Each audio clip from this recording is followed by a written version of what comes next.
100 দিরহাম দিয়ে প্রতি লাশকে গোরস্থানে দাফন করতে হয়। কিতাবে এসেছে ওই বছর মিশরে সবচেয়ে মানুষ বেশি মারা গেছে।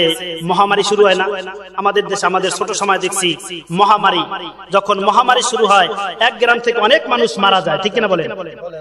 কলেরা, মহামারী, এরকম রোগ যখন শুরু হতো।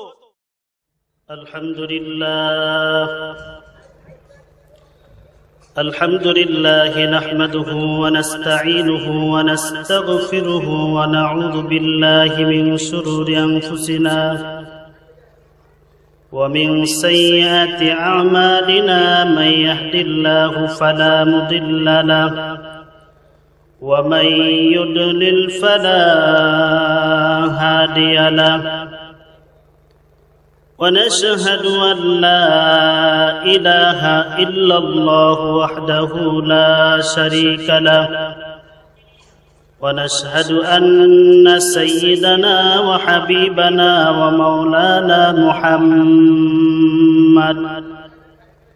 ومولانا محمدا عبده ورسوله الذي أرسله بالحق بشيرا ونذيرا وداعيا إلى الله بإذنه وسراجا منيرا فقد قال الله تعالى في كلامه المجيد والفرقانه الحميد أعوذ بالله من الشيطان الرجيم بسم الله الرحمن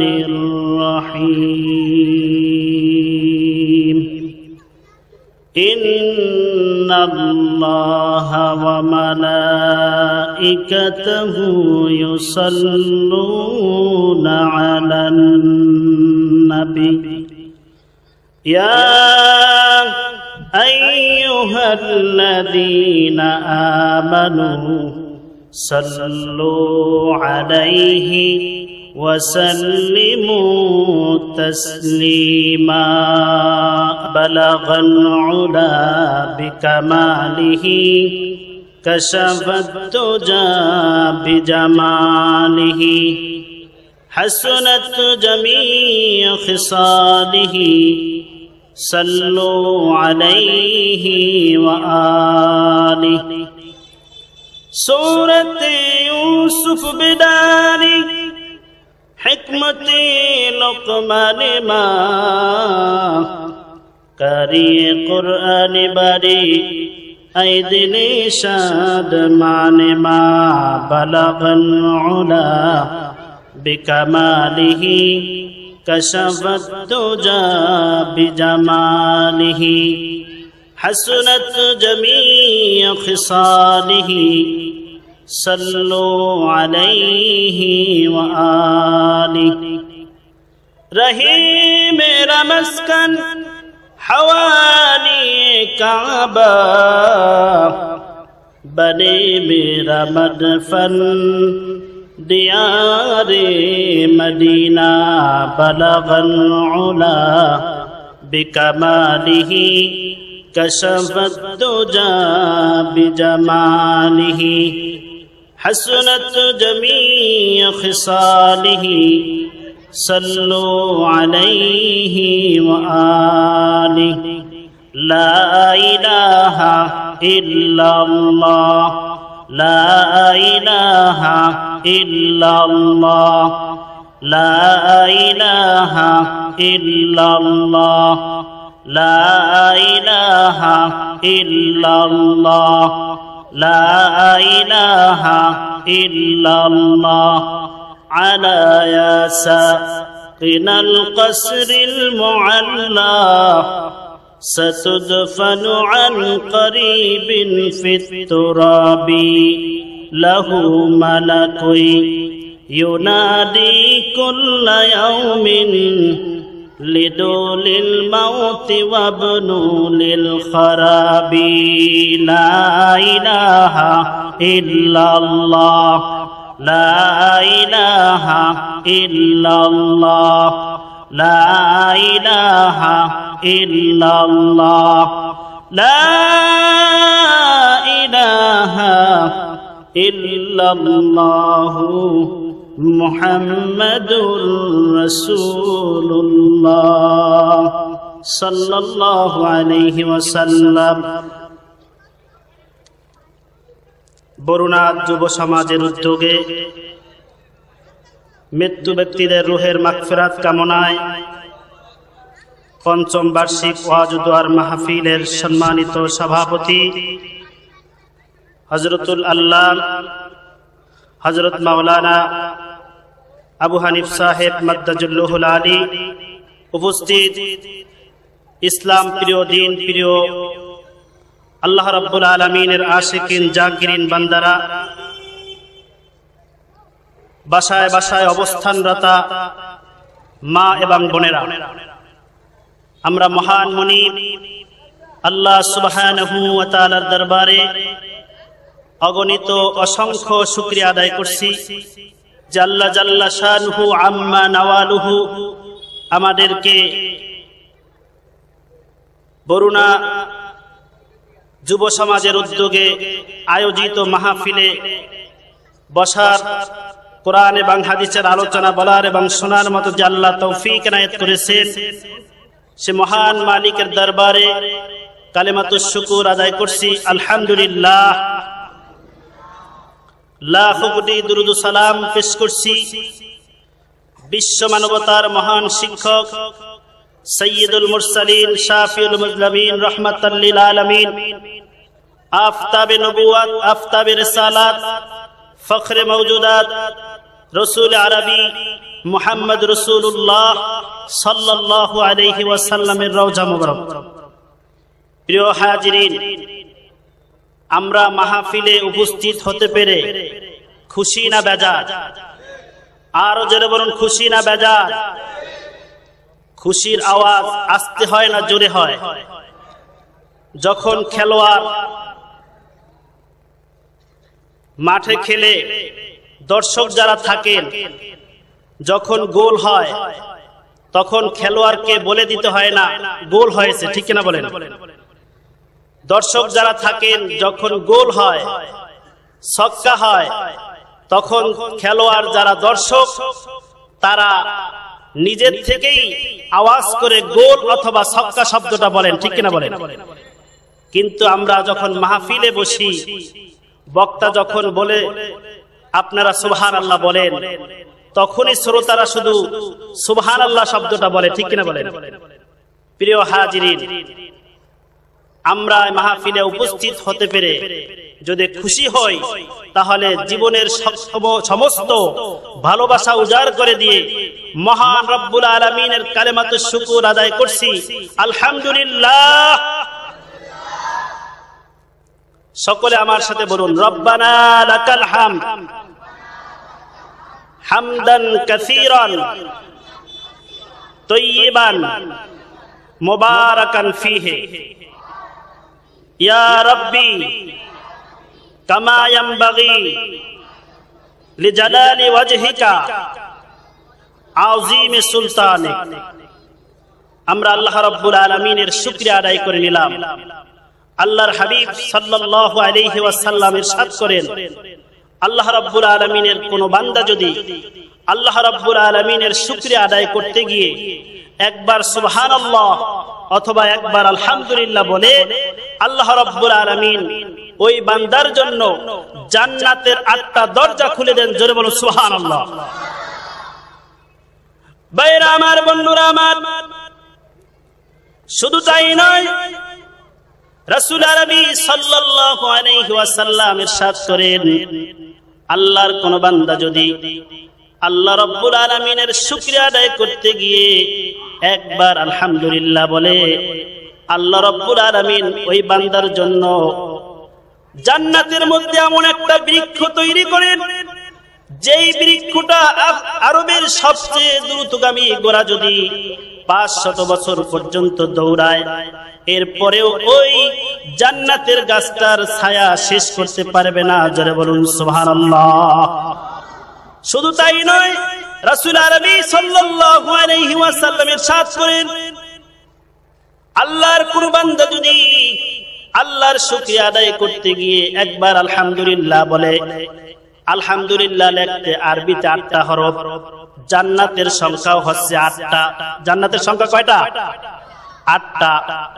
আল্লাহর কোন বান্দা যদি শুকরিয়া আদায় করতে গিয়ে একবার আলহামদুলিল্লাহ বলে, আল্লাহ রাব্বুল আলামিন ওই ব্যক্তির জন্য জান্নাতের 8টা দরজা খুলে দেন। জোরে বলুন সুবহানাল্লাহ।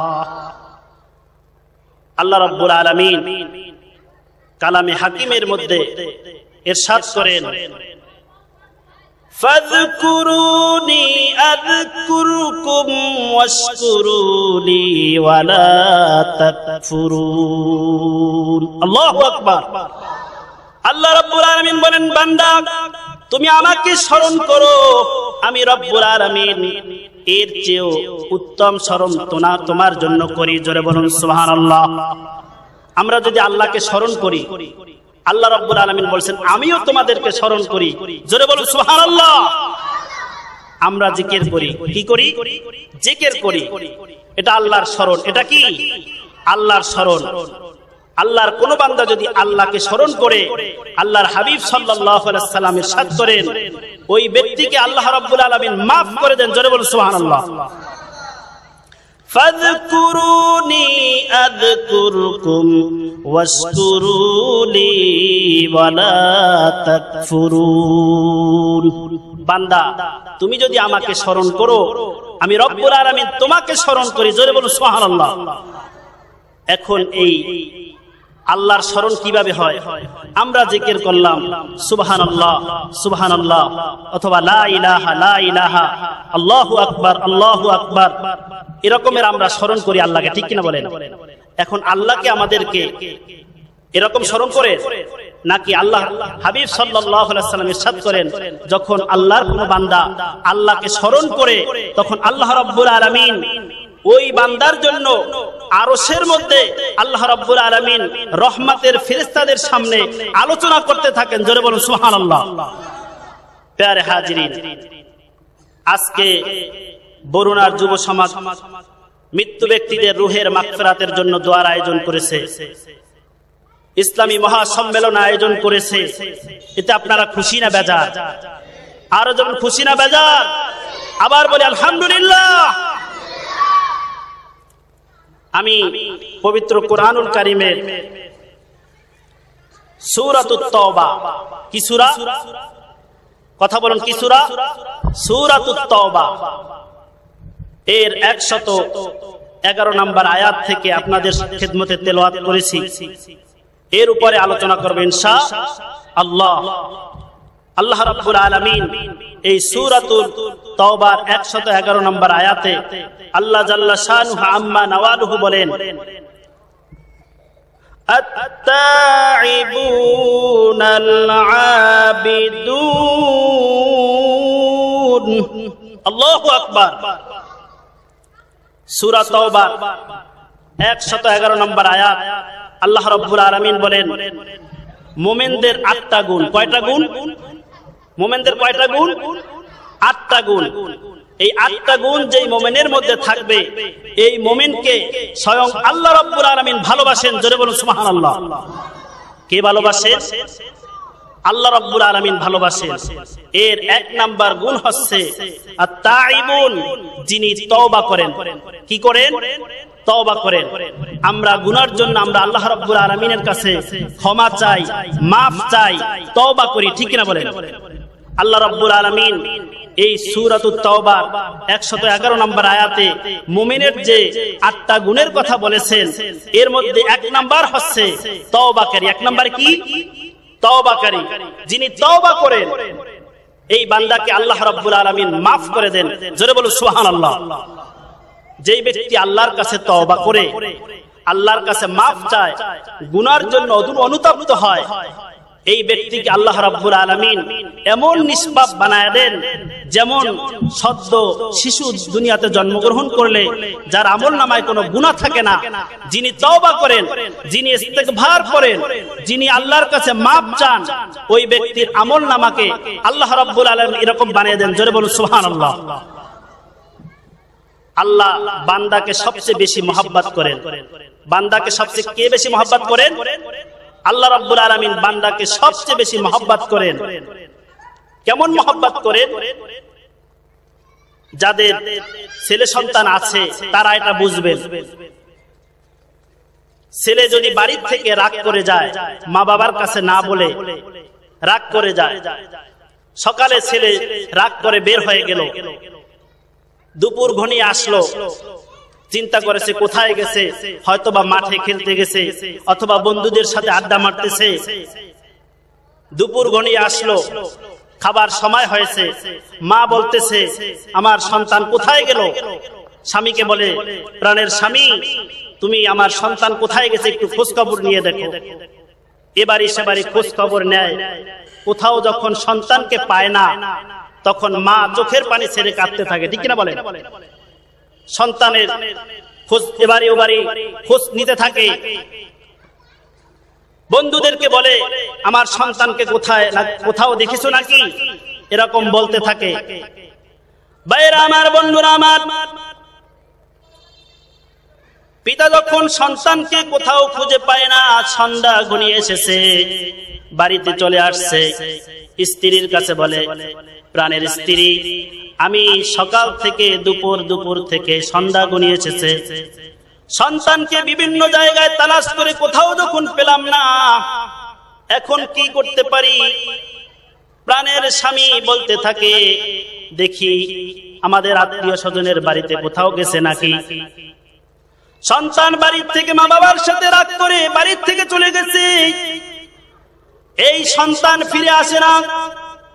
যখন আত্মীয় স্বজনের বাড়ি খোঁজ খবর নিয়ে দেখা গেল কোথাও সন্তান নাই, একদিন চলে গেল, 2 দিন চলে গেল, 3 দিন চলে গেল, এরকমের 1 সপ্তাহ হয়ে যায়, 1 মাস হয়ে যায়, 1 বছর হয়ে যায়।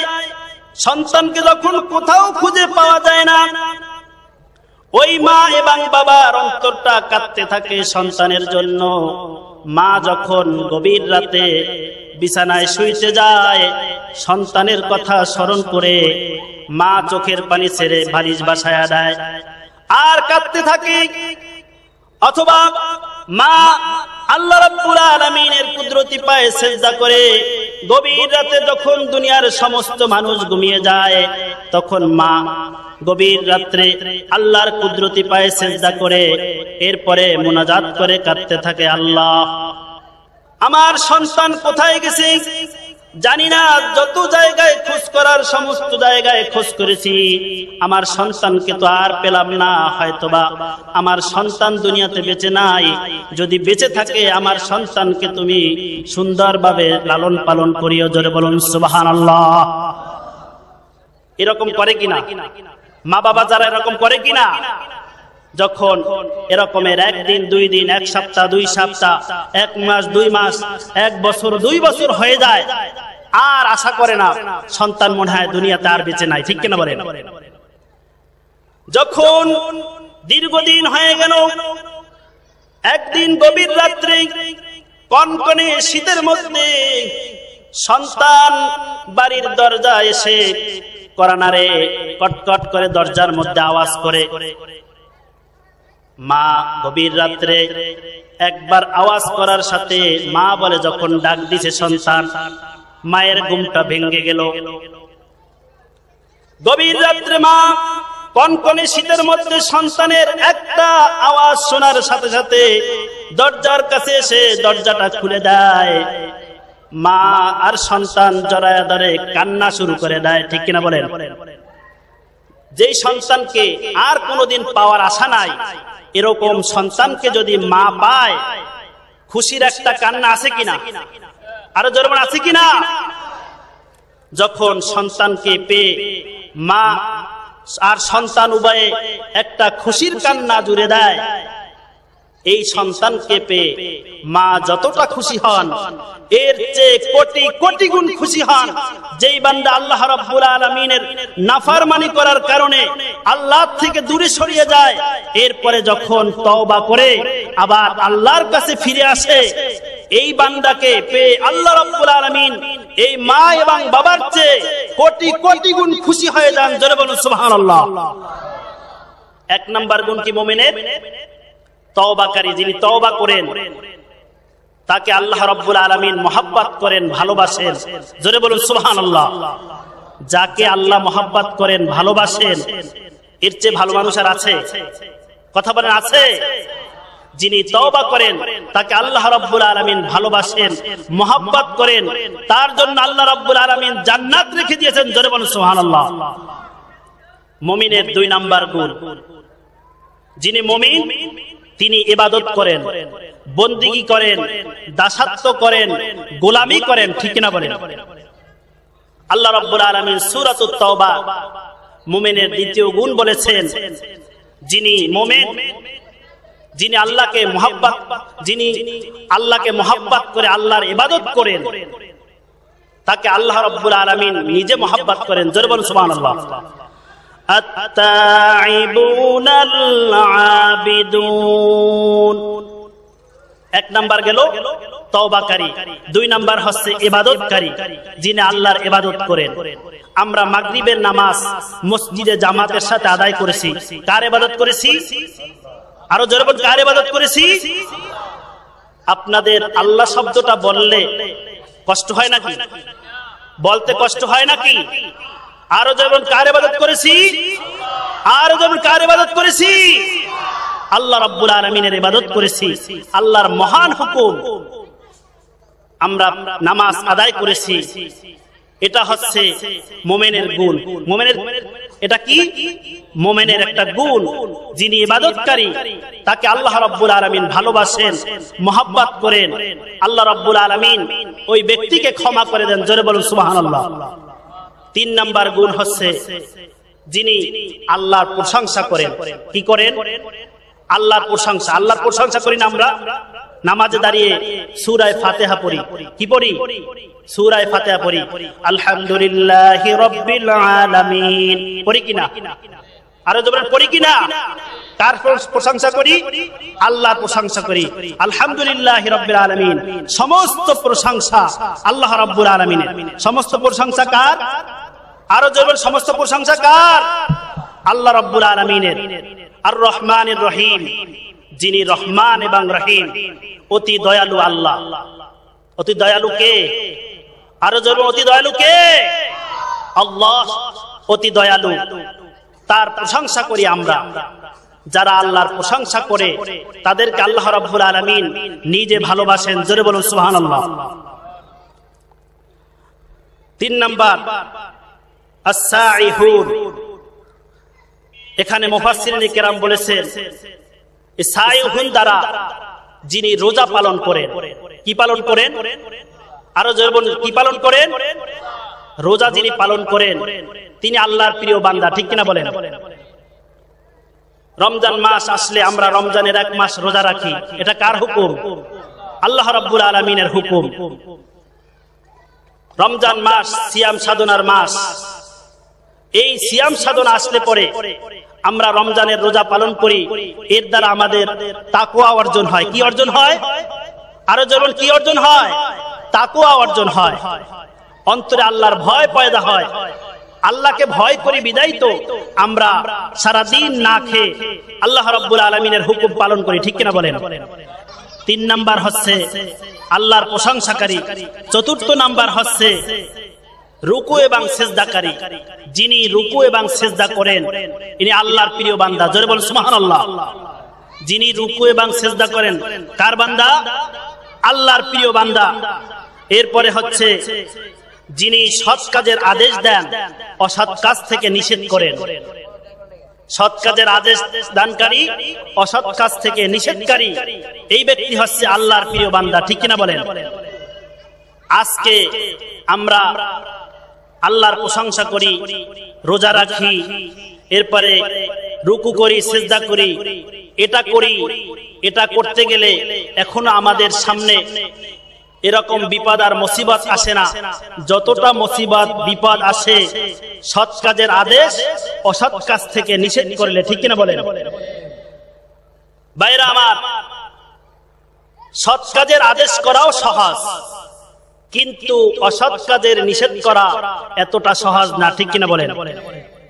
আজকে আপনি যদি অসৎ কাজ থেকে নিষেধ করেন তাহলে আপনার উপরে বিপদ আসবে, মুসিবত আসবে, মামলা আসবে, হামলা আসবে, জেল খাটতে হবে, জরিমানা দিতে হবে, ঠিক কিনা বলেন? ভাইরা আমার, এরপরেও মুমিন কখনো এটা পরোয়া করে না। মুমিন কখনো জেল জরিমানার ভয় পায় না, ঠিক কিনা বলেন? যদি মুমিন জেল এবং জরিমানার ভয় পায় তাহলে ওই ব্যক্তি পূর্ণ ঈমানদার না, পূর্ণ মুমিন না, ঠিক কিনা বলেন? এই 7 নাম্বার গুণ হচ্ছে সৎ কাজের আদেশ অসৎ কাজ থেকে নিষেধ করা। 8 নাম্বার হচ্ছে আল্লাহ রাব্বুল আলামিন যেই সীমারেখা দিয়েছেন, আল্লাহ রাব্বুল আলামিন যেই সীমারেখা দিয়েছেন, এই 8টি গুণের কথা এখানে বললাম। এই সীমারেখা যারা পালন করবে, এই 8 গুণকারী ব্যক্তিকে স্বয়ং আল্লাহ রাব্বুল আলামিন নিজ হাতে জান্নাতের চাবি দিবেন। জোরে বলুন সুবহানাল্লাহ। ভাইরা আমার, বন্ধুরা আমার, এই পৃথিবীতে সমস্ত পৃথিবী একসাথে শাসন করতেন 4 জন ব্যক্তি। কয়জন ব্যক্তি? কয়জন? 4 জন। 2 জন হচ্ছেন মুসলমান আর 2 জন হচ্ছেন অমুসলিম। 2 জন মুসলমান যারা, 1 নাম্বার হচ্ছে আল্লাহর নবী সুলাইমান আলাইহিস সালাতু ওয়াস সালাম। একজনকে আল্লাহর নবী সুলাইমান আলাইহিস সালাতু ওয়াস সালাম। আর একজন হচ্ছেন জুলকারনাইন, যার নাম আমরা বাদশাহ সেকান্দার হিসাবে চিনি। কি নাম? বাদশাহ সেকান্দার, শাহ সেকান্দার আমরা যাকে বলি। তিনি এই পৃথিবী শাসন করেছেন। ভাইরা আমার, বন্ধুরা আমার, অমুসলিম 2 জন হচ্ছেন, একজন হচ্ছেন ফেরাউন আর একজন হচ্ছেন বখতেনসর। অমুসলিম 2 জনের নাম কি? একজন হচ্ছেন ফেরাউন আর একজন হচ্ছেন বখতেনসর। ফেরাউন এই পৃথিবীতে শাসন করেছেন, শেষ পর্যন্ত তিনি নিজেকে খোদা দাবি করেছেন। কি দাবি করেছেন? যাদেরকে আল্লাহ রাব্বুল আলামিন এই দুনিয়াতে ক্ষমতা দিয়েছেন, সেই ক্ষমতা পেয়ে এক শ্রেণীর মানুষ নিজেকে খোদা দাবি করেছে, ঠিক কিনা বলেন? তার মধ্যে একজন ফেরাউন। তার মধ্যে একজন কে? ফেরাউন। এই ফেরাউনকে শায়েস্তা করার জন্য আল্লাহ রাব্বুল আলামিন একজন পয়গম্বর পাঠিয়েছেন, যার নাম হচ্ছে হযরতে মূসা আলাইহিস সালাতু ওয়াস সালাম। কি নাম? হযরতে মূসা আলাইহিস সালাতু ওয়াস সালাম। ফিরাউন তিনি ছিলেন অত্যন্ত দুষ্ট প্রকৃতির একজন মানুষ। সমাজে এক শ্রেণীর মানুষ আছে না, ছোট থেকেই দুষ্ট, সমাজের মানুষ তাকে পছন্দ করে না, ঠিক কিনা বলেন? এক শ্রেণীর মানুষ আছে সমাজে তাকে পছন্দ করে না। ফিরাউন এরকম একজন চরিত্রের লোক ছিল যাকে গ্রামের মানুষ পছন্দ করত না। এখানে সেখানে অন্যায় অপরাধ করার কারণে সমস্ত মানুষ সিদ্ধান্ত নিল এই দেশে আর থাকতে দেওয়া হবে না। ফিরাউনের ছোটবেলার নাম হচ্ছে কুচ। তাফসীরের মধ্যে আসছে ফিরাউনের নাম হচ্ছে কুচ। ফিরাউন হচ্ছে একটা উপাধি। মিশরে তখনকার যারা বাদশা হতেন তাদের উপাধি ছিল ফিরাউন। ফিরাউনের ছোটবেলার নাম হচ্ছে কুচ। এই কুচকে সকলে মিলে সিদ্ধান্ত নিল, বিচার বসলো, সকলে মিলে সিদ্ধান্ত নিল ফিরাউনকে আর এই দেশে থাকতে দেওয়া হবে না। যেরকম সিদ্ধান্ত সেরকম কাজ। এবার ফিরাউন চিন্তা করলো, এই দেশে যদি থাকতে না পারি তাহলে আমাকে তো এই রাতের বেলায় পালাতে হয়। রাতের বেলা ফিরাউন দেশ ত্যাগ করতেছে। তার বন্ধু ছিল হামান। কি নাম ছিল? বন্ধু ছিল হামান। হামান হচ্ছে তার উপদেষ্টা, পরামর্শদাতা। অত্যন্ত বুদ্ধিমান লোক ছিল হামান। ফিরাউন যখন বাড়ির থেকে বের হয়ে গেছে, দূরে পথ চলতে গিয়ে বন্ধুর সাথে দেখা। কার সাথে দেখা? হামানের সাথে দেখা। জিজ্ঞাসা করলো, বন্ধু তুমি কোথায় যাচ্ছ? ফিরাউন বলল, আমি এই দেশ থেকে আমাদের পার্শ্ববর্তী রাষ্ট্রে যাব। এই দেশে আমার আর থাকা হবে না, কারণ সমস্ত মানুষ সিদ্ধান্ত নিয়েছে আমাকে এই দেশে আর থাকতে দিবে না। ভাইরা আমার, বন্ধুরা আমার, ফিরাউন এবার বন্ধুর কাছে পরামর্শ চাইলো, বন্ধু কি করা যায় তাহলে? এবার হামান বলল, যদি তুমি এই দেশে না থাকো, তোমার সঙ্গের সাথী হয়ে আমিও এই দেশ ত্যাগ করব। তখন মানুষ এক দেশ থেকে অন্য দেশে যাইতো কাজের সন্ধানে, যেমন আমাদের দেশ থেকে সৌদি আরব যায়, মালয়েশিয়া যায়, কুয়েত যায়, সিঙ্গাপুর যায়, আমেরিকা যায়, লন্ডন যায়, থাইল্যান্ড যায়। এরকম বিভিন্ন দেশে গিয়ে আমাদের দেশে শ্রমিকেরা কাজ করে, ঠিক কিনা বলেন? ফিরাউন আর হামান উভয়ে মিলে পার্শ্ববর্তী রাষ্ট্র মিশরে গেল। মিশরে আজও মিশরে অনেক সম্পদ আছে, যেমন মিশরের সবচেয়ে বড় বিশ্ববিদ্যালয় হচ্ছে মিশর আল আজহার বিশ্ববিদ্যালয়। এই বিশ্ববিদ্যালয়ের এরিয়াটা 22 মাইল। কয় মাইল? 22 মাইল। এই এরিয়ার মধ্যে 2টা স্বর্ণের খনি। কয়টা স্বর্ণের খনি? এই বিশ্ববিদ্যালয়ের এরিয়ার মধ্যে 2টা স্বর্ণের খনি। বিশ্ববিদ্যালয়ের এরিয়ার এত সম্পদ, ওই দেশের সরকার যদি টাকার সংকট স্বর্ণাপন্ন হয়, তাহলে এই বিশ্ববিদ্যালয়ের ফান্ড থেকে সরকার ধার নেয়। জোরে বলেন সুবহানাল্লাহ। আমাদের দেশেও এরকমের অনেক সম্পদ আছে, খনিজ সম্পদ, গ্যাস, এরপরে আরো অনেক সম্পদ আছে, কিন্তু আমরা সেটা উত্তোলনও করতে পারি না, ব্যবহারও করতে পারি না, ঠিক কিনা বলেন? ফিরাউন আর হামান উভয়ে মিলে মিশরে গেল। মিশরে গিয়ে অপরিচিত স্থানে গিয়ে সর্বপ্রথম কাজ পাওয়া যায় না, ঠিক কিনা বলেন? যারা বিদেশে গেছেন তারা বুঝতে পারবেন, অপরিচিত জায়গায় গিয়ে প্রথমে কাজ পাওয়া যায় না। রাস্তা দিয়ে ঘুরতেছে, ক্ষেতের মধ্যে দিয়ে ঘুরতেছে, এক ব্যক্তি তরমুজ খেতে, তরমুজের খেতে কাজ করতেছে। সেখানে গিয়ে দাঁড়িয়ে আছে ফিরাউন আর হামান। এবার তরমুজ ক্ষেতের লোক মালিক যিনি, তাকে জিজ্ঞাসা করে, আপনার তরমুজ ক্ষেতের কোনো কাজের লোক লাগবে নাকি? এবার যিনি তরমুজ ক্ষেতের মালিক, তিনি বললেন, হ্যাঁ, আমার তরমুজ ক্ষেতের একজন লোক দরকার। এবার ফিরাউন বলল, তাহলে আমাকে জায়গায় নেন, আমাদেরকে খাবার দিতে হবে না, শুধু খাবার দিলেই চলবে, কোনো টাকা পয়সা দিতে হবে না। লোকটা চিন্তা করলো, এত সুন্দর সুযোগ হাতছাড়া করা যাবে না। এবার বলল, তাহলে তোমরা দুইজনই আমার ক্ষেতে কাজ করো। ভাইরা আমার, বন্ধুরা আমার, তরমুজ ক্ষেতের মালিক এবার ফিরাউন এবং হামানকে বলল, তোমরা দুইজনেই কাজ করো। ফিরাউন হামান উভয়ে মিলে তরমুজ ক্ষেতের মধ্যে কাজ করে। সন্ধ্যা যখন ঘনিয়ে আসে, যখন যেখানে জায়গা পায় সেখানেই রাত্র যাপন করে, রাত্রটা কাটায়, আবার তরমুজ খেতে গিয়ে সকালবেলা কাজ করে। এরকম কিছুদিন কাজ করার পরে তরমুজ ক্ষেতের মালিক চিন্তা করলো, একেবারে এরকমের পেটে বাতে আর দেয়া যায় না, কিছু টাকা তো তোমাদেরকে দিতে হয়, যদি আপনি খুশি হয়ে দেন তাহলে আমরা নিব। কে বলল? ফিরাউন। ফিরাউন বলল, যদি আপনি খুশি হয়ে দেন তাহলে আমরা নিব। এবার তরমুজ ক্ষেতের মালিক তাদের জন্য প্রতিদিনের 1টা করে দিনার দিত। কয়টা করে? 1টা করে দিনার। ফিরাউনকে 1টা, হামানকে 1টা, এরকমের 2টা দিনার তাদেরকে দিত। তরমুজ ক্ষেত হলো সিজনালি ক্ষেত, ঠিক কিনা বলেন? যখন তরমুজ শেষ, চাকরিও শেষ। এবার ফিরাউন কি করবে? তরমুজ ক্ষেতে কাজ করার সময় তিনি অন্যান্য কাজের সন্ধানে, যখন সন্ধ্যা ঘনিয়ে আসতো, তিনি বিভিন্ন জায়গায় কাজের সন্ধানে নামতেন। ফিরাউন একবার দেখলেন পত্রিকার মধ্যে মিশরের সবচেয়ে বড় গোরস্থান, সেই গোরস্থানের একজন দারোয়ান প্রয়োজন। এবার ফিরাউন অত্যন্ত বুদ্ধিমান মানুষ, খুব চালাক মানুষ, তিনি বন্ধুর সাথে পরামর্শ করলেন, হামান, আমি তো পত্রিকাতে দেখলাম এই মিশরের সবচেয়ে বড় গোরস্থান, এই গোরস্থানের মধ্যে একজন দারোয়ান দরকার, তাহলে আমি এখানে অ্যাপ্লিকেশন করি, যদি চাকরি হয় দুইজনে মিলে টাকা পয়সা যা পাবো ভাগ করে খাবো।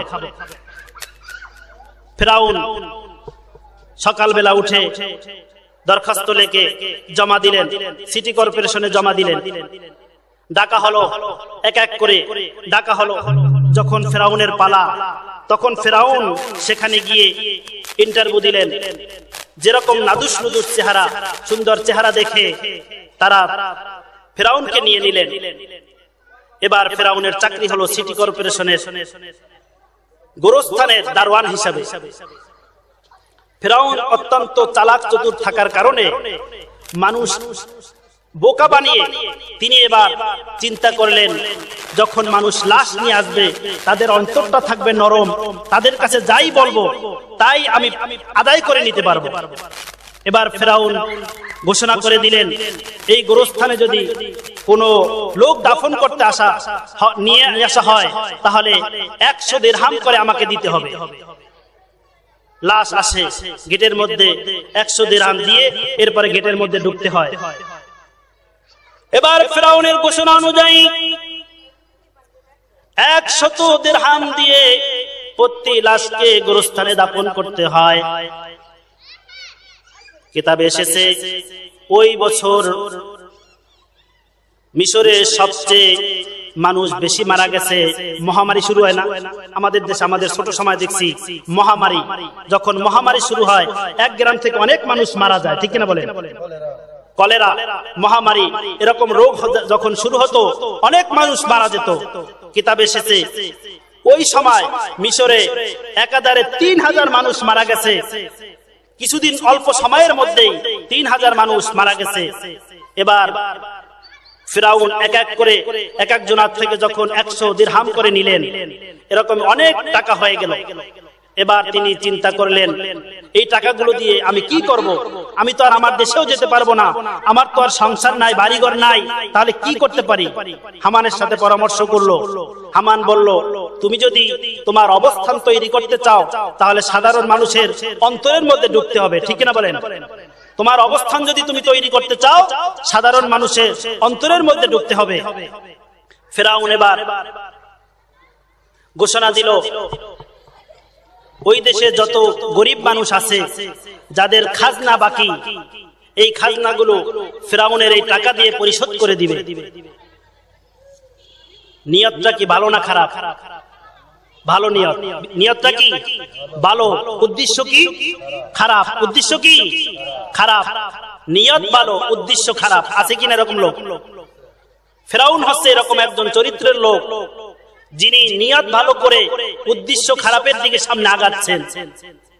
যখন হামান বলল, তোমার সাধারণ মানুষের অন্তরের মধ্যে ঢুকতে হলে সাধারণ মানুষের কাছে যেতে হবে, এবার তিনি তার এই টাকা দিয়ে গরিব মানুষের খাজনা এবং যাদের খাজনা বাকি এগুলো পরিশোধ করে দিলেন।